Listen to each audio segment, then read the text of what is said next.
Hello, खुलुमबाय नोंथांमोनखौ आंनि चेनेलाव बयखौबो बरायहरनाय थाबाय। दिनैथ' 2021 नि लास्ट डे नङा होमबा? बे लास्ट डे खौहाय आङो दिनै जेरावबो थाङा, माने दा मोनाखौ जेरावबो थाङा। ओरैनोथ' गोदो लोगोफोरजोंहाय आङो इन्जय खालामबोदोंमोन लास्ट डे खौहाय। ओमफ्रायो दिनै आङो आइ बाबाजों थागोन आरो। दिनै लास्ट डे खौहाय आइ बाबाजोंहाय आङो इन्जय खालामगोन। आइ बाबाजोंनो आङो जेनेबा सानसे हरसे बेबायदि थागोन आरो जानुवारिखौ आइ बाबाजोंनो बरायगोन। अबे खावलाया नोंनालाय? आंना खावलाय गैया।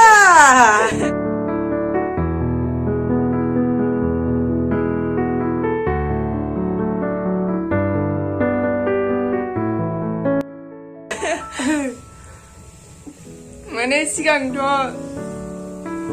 हस्टेलाव थानानैसो बिदाय हरनो मोन्दोंमोन नालाय, एरनि दै न'आव थानानै बिदाय हरसिगोन आरो।